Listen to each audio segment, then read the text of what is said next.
ప్రభువైన యేసుక్రీస్తు నామమున అందరికీ వందనాలు.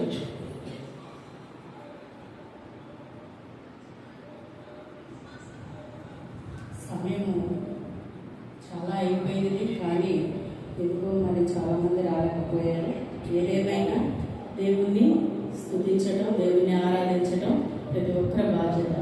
వచ్చిన వారందరూ ధన్యులు, రానివారు అది వారికే తెలియాలి. వచ్చిన మనము కొద్ది నిమిషాలు దేవుని వాక్యం శ్రద్ధగా విన్నాం. అపోస్తల కార్యము 16వ అధ్యాయము 12వ వచనం నుంచి చదువుకుందాం. 12 నుంచి 15 వరకు కొన్ని వచనాలు చదువుకుందాం.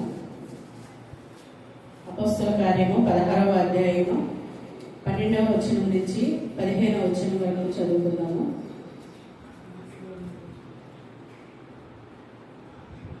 మాసిదోనియా దేశంలో ఆ ప్రాంతమునకు అది ముఖ్య పట్టణము రోమీల ప్రవాస స్థానమై ఉన్నది. మేము కొన్ని దినములు ఆ పట్టణంలో ఉంటిమి. విశ్రాంతి దినమున గవిని దాటి నీటి తీరమున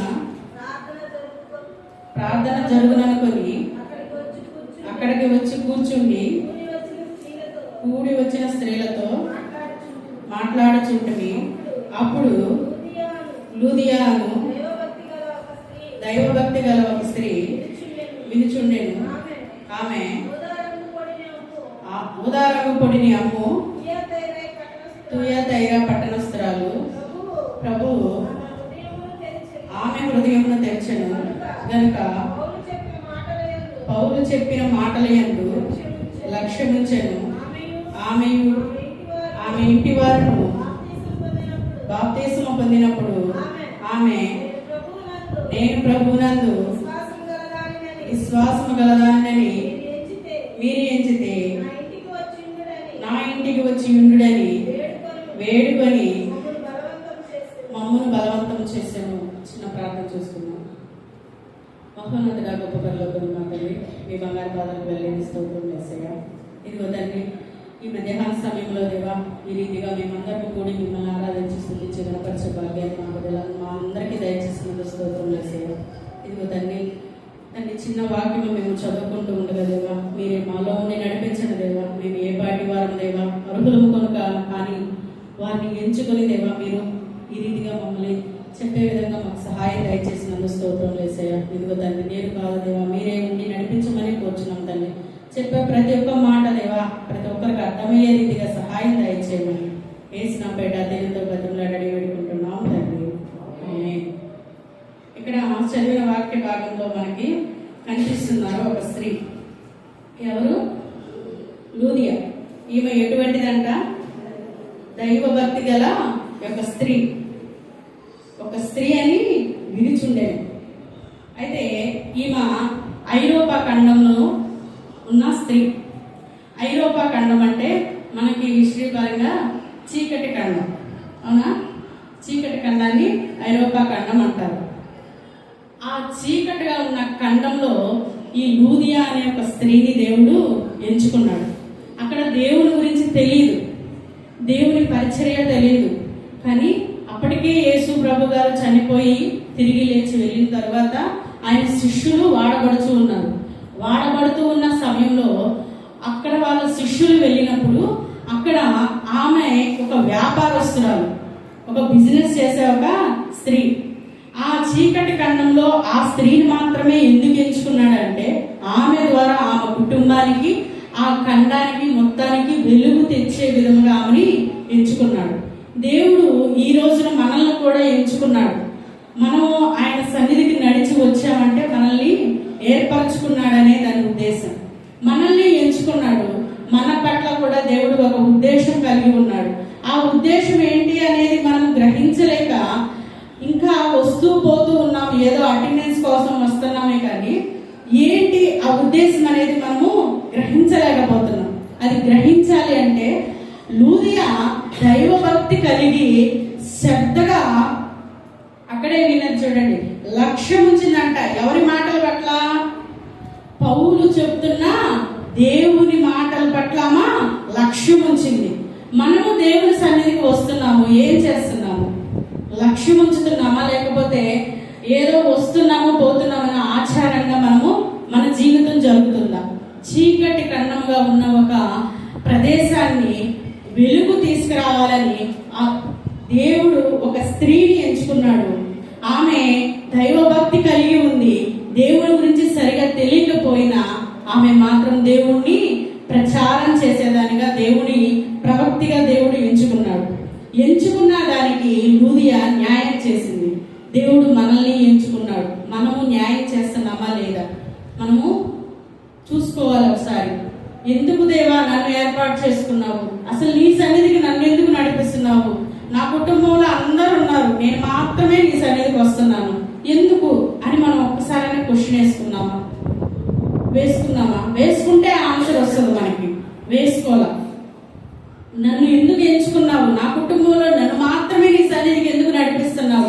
నేను వస్తున్నాను, ఏదో ఆచారంగా వస్తున్నాను పోతున్నాను అనే క్వశ్చన్ మనలోగానే ఉన్నట్లయితే దేవుని మాట మనకి వినిపించినప్పుడు దానికి మనం ఖచ్చితంగా లోబడి, అప్పుడు మన ద్వారా మన కుటుంబంలో మనల్ని వెలుగుగా చేస్తున్నాడేమో దేవుడు, అందుకే మనల్ని ఏర్పరచుకున్నాడేమో అనే గ్రహింపు మనకు వచ్చి మన కుటుంబం కోసం భారం కలిగిన స్త్రీగా, భారం కలిగిన ఒక బాధ్యతగా మనకి దేవుడు అప్పచెప్పున్నాడనే గ్రహింపు మనకు వచ్చి మనం కూడా దాని గురించి ప్రార్థన చేస్తాం.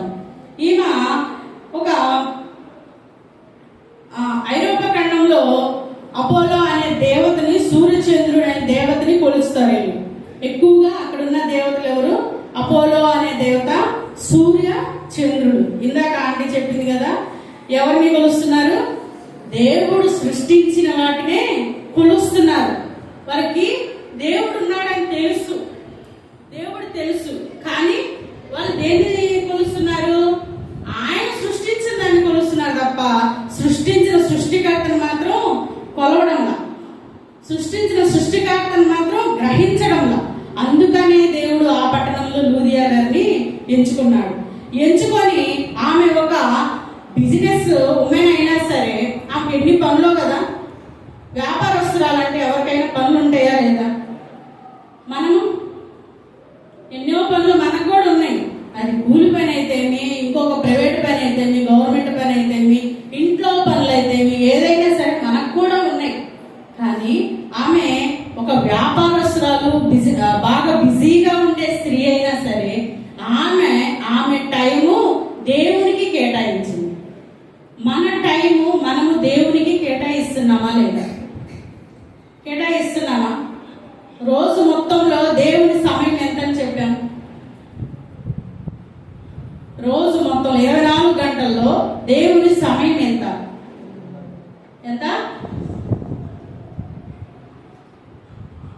10-15 నిమిషాల్లో ముగిద్దామంటే డిసైడ్ అయ్యారు. మీరు ఆన్సర్ రాకపోతే అరగంట ఈజీగా వెళ్ళిపోతుంది. ఎంత? 2.5 గంట ఎవరికి కేటాయించాలంట? దేవునికి కేటాయించాలి. మనము ఒక అరగంటన్నా దేవునికి కేటాయిస్తున్నామా?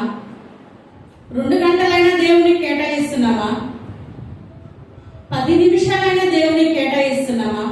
ఒక్కసారి ఆలోచిద్దాం. మన పనులు మనకి దేవుడు ఇచ్చాడు, మనకు ఓపిక ఇచ్చాడు, శక్తిని ఇచ్చాడు, కానీ దేవుని సమయం మనం దేవునికి ఇస్తున్నామా లేదా? నేను అసలు ఏ దొంగతనం చేయలేదు, చిన్నపిల్లలే దొంగతనం చేస్తారంటాం, పెద్దవాళ్ళు మనం దొంగతనం చేయలేదా? దొంగతనం చేయట్లేదా? మనం పెద్దవారిగా చేస్తున్నాం. ప్రతి 24 గంటలు దేవుడు ఇచ్చిన 24 గంటల్లో దేవుడి సమయాన్ని దొంగిలించడం ఒక దొంగే. పోలీస్ స్టేషన్ పోయి కేసు పెట్టి గజ దొంగలు కాదు, అది దేవుని దృష్టిలో దొంగలమ్మా. ఈ లోకంలో దొంగలైనా అవ్వకపోయినా కొన్ని సంవత్సరాలు దాన్ని శిక్ష అనుభవిస్తే తీసేస్తారు పేరు, కానీ దేవుని దృష్టిలో దొంగగా పేరు ముద్రిస్తే అది తొలగిపోయిద్దా? తొలగిపోతుంది. మరి మనము 2.5 గంట దేవుడి సన్నిధిలోనే కూర్చుంటాము, మాకు ఆ సమయం లేదు, మాకు కేటాయించే ఓపిక లేదు అంటే నువ్వు పాటల ద్వారా దేవుని స్తుతించవచ్చు, దేవుని వాక్యం వింటా నీ పని నువ్వు చేసుకుంటా దేవుని స్తుతించవచ్చు, ఆయన గురించి ప్రార్థన మనసులో చేసుకుంటైనా ఆయన టైం ఆయనకి కేటాయించవచ్చు. ఇదంతా మనము చేస్తే ఆయన సమయం ఆయనకి మనము ఇచ్చిన వారు అవుతాం. ఇది ఏ ఒక్కటి మనం చేయలేదనుకో పాడుకొని, ఒక అరగంట ప్రార్థన చేసుకొని, ఒక అరగంట దేవుని వాక్యం వింటా, ఒక అరగంట బైబిల్ చదువుకుంటా, ఇలా ఉన్నాం అనుకో 2.5 గంట ఈజీగా అయిపోద్ది. ఇచ్చినట్టే కదా. 2.5 గంట ఆయన టైం ఆయనకి ఇస్తే రిమైనింగ్ టైం అంతా మందేగా. కానీ రిమైనింగ్ టైము దేవుని టైం మొత్తం కలిపి మనమే వాడుకుంటాం. అది కూడా సరిపోదు మనకి కదా. అందుకే మీరు దేవుని సమయము దొంగిలించిన దొంగలు అంటున్నాడు దేవుడు. ఆయన సమయము, ఆయన కేటాయించిన పనులు మనము దొంగిలించినట్లయితే మనము దొంగలం. ఇప్పుడు చెప్పండి, అసలు మేము దొంగలమే కాదన్న వాళ్ళు ఒక్క చేతులు ఎత్తండి.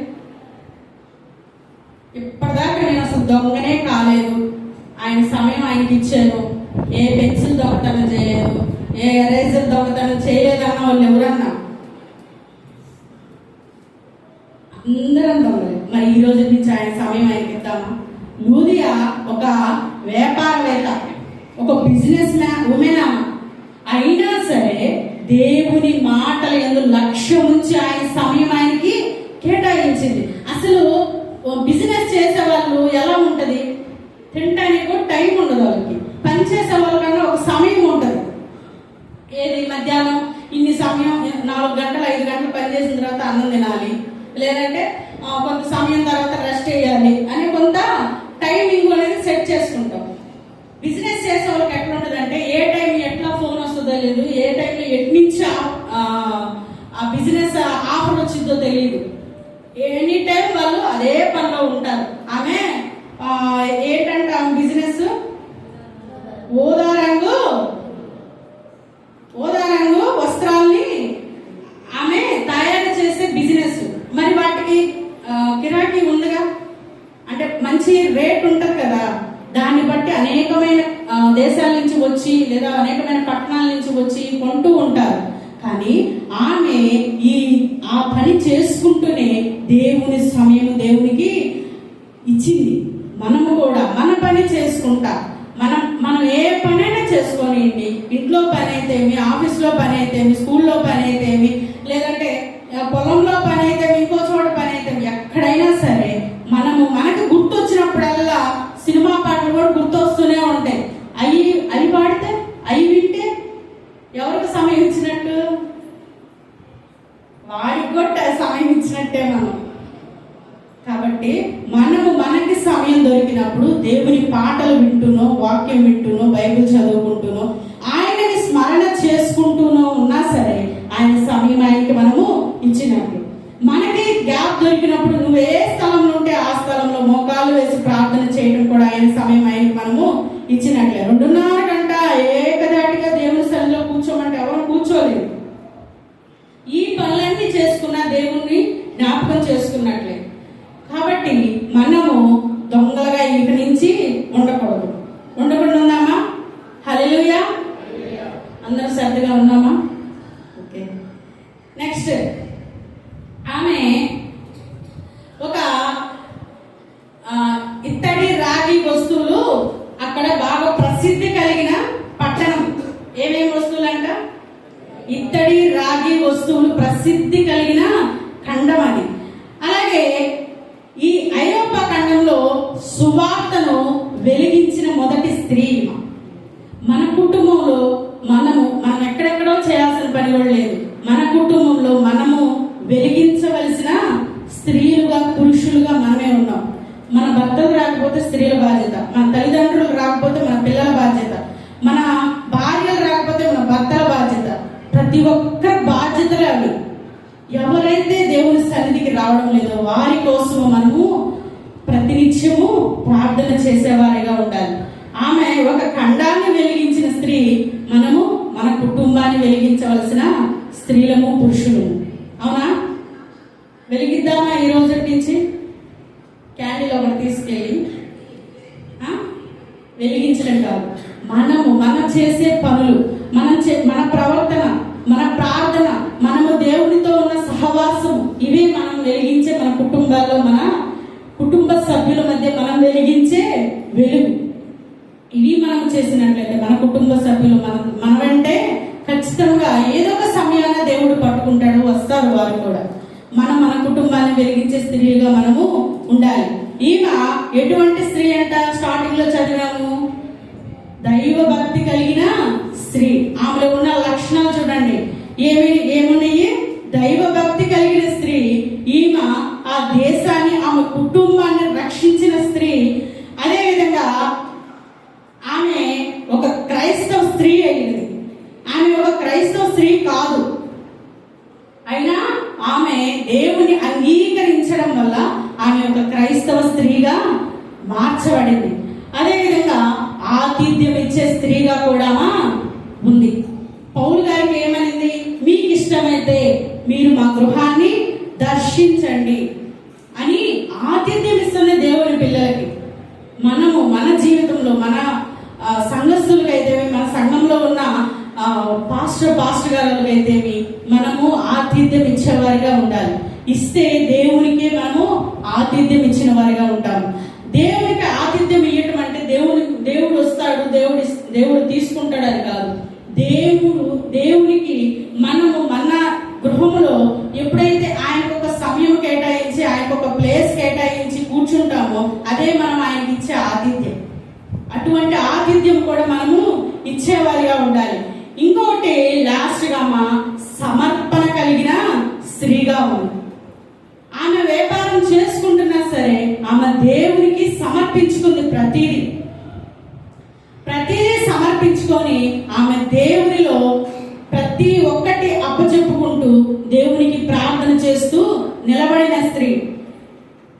ఇక్కడ 14వ వచనం ఒకసారి చదువుదాం. మనము 14-15 చదువుదాం ఒకసారి. అప్పుడు లూదియాను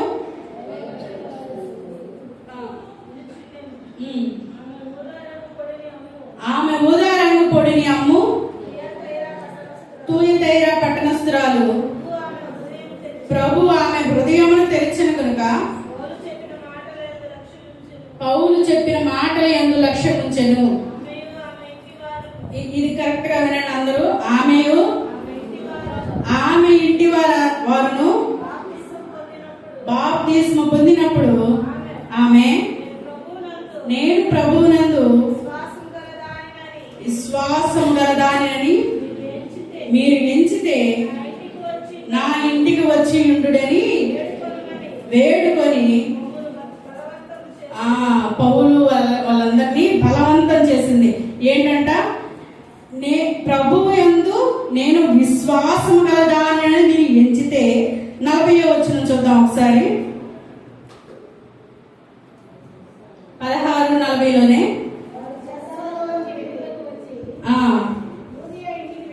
లూదియా ఇంటికి వెళ్ళిరి. ఎక్కడి నుంచి వచ్చారంట? పౌలు శీలలు ఎక్కడికి వెళ్ళారు? చెరసాల్లోకి వెళ్ళారు. వాళ్ళు వచ్చి నేరుగా ఎక్కడికి వెళ్ళారు? అక్కడ ఆమె ఏమనింది? నేను ప్రభువునందు విశ్వాసం గలదాని మీరు ఎంచితే. అప్పుడు వాళ్ళు ఎంచారా లేదా? వాళ్ళు గ్రహించారా లేదా? అంటే ఆమె భక్తి అక్కడ కనపరిచింది, ఆమె విశ్వాసము అక్కడ తెలియపరిచింది. అందుకే వాళ్ళు పౌలు శీలలు చెరసాల్లో నుంచి బయటికి వచ్చిన వెంటనే ఎవరింటికి దర్శించారంట? లూదియా ఇంటిని దర్శించారు.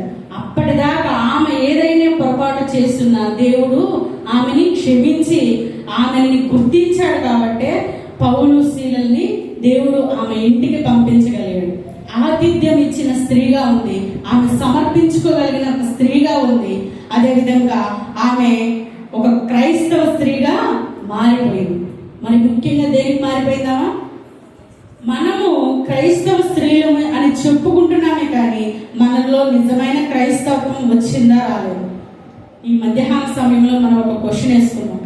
నిజమైన క్రైస్తవ స్త్రీ అనే అర్హత మనకు వచ్చిందా రాలేదా? అదేవిధంగా 17:4లో కూడా ఒకసారి చూద్దాము.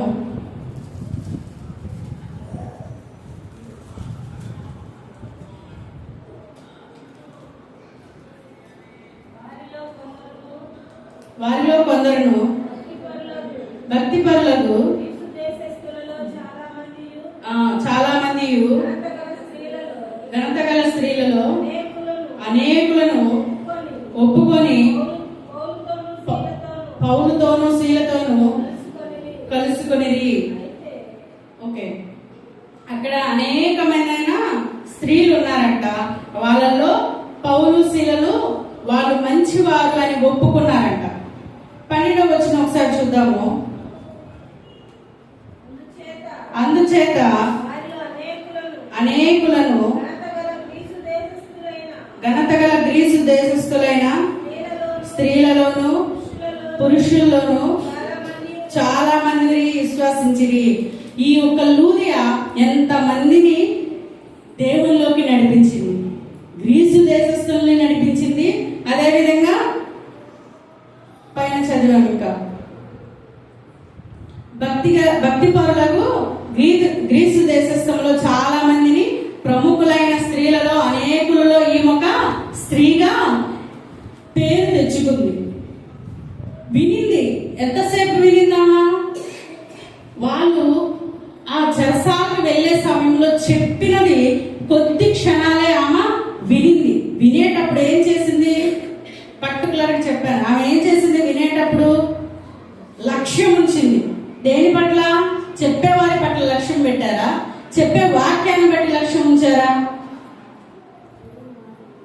మీ దగ్గర నుంచి ఆన్సర్ రాకపోతే మీరు ఏమీ లక్ష్యం పెట్టనట్టే, అంతేనా? దేని పట్ల? చెప్పిన వాక్యము పట్ల లక్ష్యం ఉంచింది. కాబట్టి ఘనత కలిగిన స్త్రీలలో ఆమె ఒక స్త్రీగా పేరు తెచ్చుకుంది దేవుని దగ్గర. మనము ఎంతో విన్నామనేది కాదు కావాల్సింది, దేవుని మాటలు. కొన్ని మాటలైనా లక్ష్యము పెట్టి విన్నామా లేదా? ఆ లక్ష్యం పెట్టి విన్న మాటల్ని మనము మన జీవితంలోకి దాటిని పర్మనెంట్ గా తెచ్చుకొని దానిని మనం అనుసరిస్తున్నామా లేదా అనేది మనకు కావాలి. ఈ లూదియా అనే స్త్రీ గురించి మనము నేర్చుకోవాల్సింది ఏంటంటే, ఆమె విన్న ఒక మాట అయినా లక్ష్యం ఉంచి ఆమె ఆతిథ్యం ఇచ్చి దేవుని బిడ్డల్ని తన గృహంలోకి తీసుకొని కుటుంబం అంతయు మారు మనసు పొందిందంట. బాప్తిస్మం పొంది కుటుంబానికి, దేశానికి, ఖండానికి ఆమె వెలుగు తెచ్చిన స్త్రీగా ఉంది.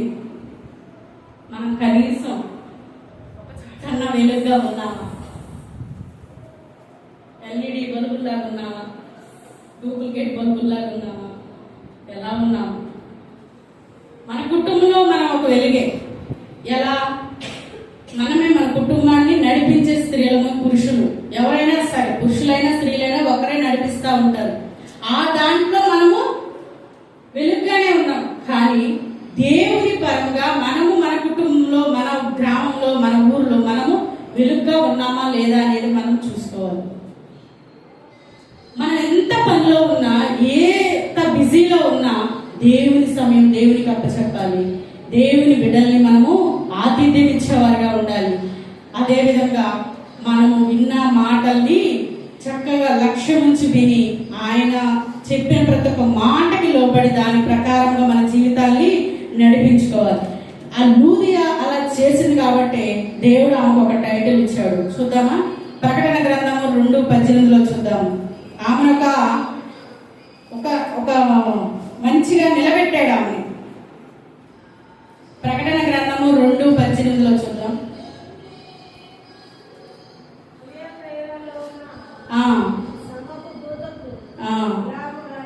చూడండి, ఆమె ఏంటి? తూయతైరాలో ఉన్న సంఘం. ఆమెకు ఒక సంఘమే రాసిచ్చాడు దేవుడు. మరి మనకేం రాసిస్తున్నాడు? మనము మన కుటుంబాల్లో అయితే మాకు ఆస్తి రాసిచ్చారా రాయలేదా, లేకపోతే మా పేరు మీద ఏముందని పోట్లాడతాం. ఆడమా? సమయం వస్తే ఆడతాం, సమయం రాకపోతే వెయిట్ చేస్తాం వచ్చిద్దని. కానీ దేవుడి దగ్గర మనం కూడా అడగాలి, నాకేం రాసిచ్చావు దేవా, నాకేం సిద్ధపరిచావు నువ్వు అని చెప్పి మనం పోట్లాడి మరి మనము అది తెలుసుకోవాలి. అసలు ఏమి ఇవ్వలేదనుకో, మన పేరు మీద ఏమి రాసలేదనుకో, ఏం చేస్తాం? మన పేరు పక్కన ఏదో ఒకటి సాధించాలని మనము కష్టపడతాం. ఏదో ఒక పేరు పక్కన మంచి పేరు రావాలని మనం కష్టపడతాం. చదువుకునే వాళ్ళైతే క్వాలిఫికేషన్ కోసం కష్టపడతాం. అది పేరు కింద ఇక్కడి నుంచి ఆ చివరకు పోతే గొప్ప. మరి దేవుడి దగ్గర మన పేరు ఎంత ఉంది? అసలు మన పేరు మీద దేవుడు ఏమని రాసి పెట్టాడు? ఆమె లూదియాకు ఒక సంఘమే రాసి పెట్టాడు దేవుడు మనకి.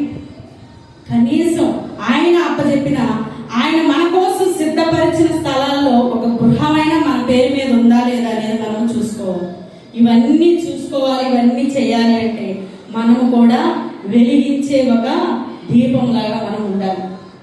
ఆ దీపం ఎక్కడుంటది? ఎక్కడుంటది ఆ దీపం? అంగట్లో ఉంటది, కొనుక్కొచ్చుకోవాలి. ఎక్కడుంటది ఆ దీపం? మీకు ఎవరికి తెలీదా? అడ్రస్ రాసిస్తా, పోయి తెచ్చుకుంటారు. ఎక్కడుంటది ఆ దీపం? మన దగ్గరే ఉంటది. అది ఎక్కడ కనిపిస్తూ ఉంటది? దేవునిలో కనిపిస్తుంది. అది మనం చూడగలిగే కన్నులు మనకు కావాలి. ఆ కన్నులు మనకి తెరవబడాలి అంటే మనము లూదియాలాగా దైవ భక్తి కలిగిన స్త్రీలుగా, మనము పురుషులుగా మనము ఉండాలి. అలా ఎప్పుడైతే ఉంటామో అప్పుడు మనము మన జీవితాన్ని వెలిగించుకొని మన పక్క జీవితాలను కూడా మనం వెలిగించేగలిగే వారిగా దేవుడు మనల్ని చేయుగాక. ఆమేన్. ఈ చిన్న మాటలు దేవుడు దీవించి ఆశీర్వదించి ఫలింప చేయుగాక. చిన్న ప్రార్థన చేసుకొని దేవుని వాక్యం ముగించుకుందాం. స్తుతి స్తుతి స్తుతి స్తోత్రం యేసయ్యా. ఈ బంగారు పాదాలకు వెళ్ళేది స్తోత్రం తండ్రి. ఇదిగో తండ్రి, ఈ మధ్యాహ్న సమయంలో దేవా తండ్రి ఒక స్త్రీ గురించి మాకు పాఠంగా నేర్పించారు దేవా. ఇదిగో తండ్రి, లూదియా గారు దేవా ఎంతో తండ్రి బిజినెస్ చేస్తూ తండ్రి బిజీగా ఉన్నా సరే ఆమె మీకు కేటాయించవలసిన సమయాన్ని కేటాయించింది దేవా. మా పనులు మేము ఉంటున్నాం కానీ మీకు సమయం కేటాయించలేకపోతున్నాం దేవా. ఆమె ఆతిథ్యం ఇచ్చే స్త్రీగా నిలబడింది తండ్రి. మేము మీకు ఇవ్వలేకపోతున్నాం దేవా, దయతో క్షమించండి దేవా. ఈ రోజు నుంచి తండ్రి మేము ఈ కొద్ది మాటలైన జ్ఞాపకం ఉంచుకొని ప్రతి నిత్యము మీకు సమయాన్ని ఇచ్చేవారిగా దొంగిలించకుండా దేవా, మీకు నమ్మకంగా భయభక్తులు కలిగి దైవ భయం కలిగి ఉండే విధంగా మాకు సహాయం దయచేయండి దేవా. ఆతిథ్యం ఇచ్చేవారిగా ఉండే విధంగా మాకు సహాయం దయచేయండి దేవా. సమర్పణ కలిగిన వారిగా మమ్మల్ని సిద్ధపరచండి తండ్రి. మీకే స్తోత్రం యేసయ్యా. ప్రతి ఒక్కరి హృదయాన్ని వెలిగించే వారిగా తండ్రి మీరే సిద్ధపరచమని కోరుచున్నాం దేవా. విన్న ప్రతి ఒక్కరు దేవా మరచిపోకుండా జ్ఞాపకం ఉంచుకొని దేవా దాన్ని స్మరణ చేసుకుంటూ మిమ్మల్ని మహింపరిచే విధంగా సహాయం దయచేయమని తండ్రి. ఏదైనా మిమ్మల్ని ఇబ్బంది పెట్టి ఉన్నట్టు దయతో క్షమించమని యేసున పేట అతనితో బతుకులాడి అడిగి పెట్టుకుంటున్నాము తండ్రి. ఆమేన్. అందరికీ వందనాలు. చిన్న 2 మాటలు చెప్పేసి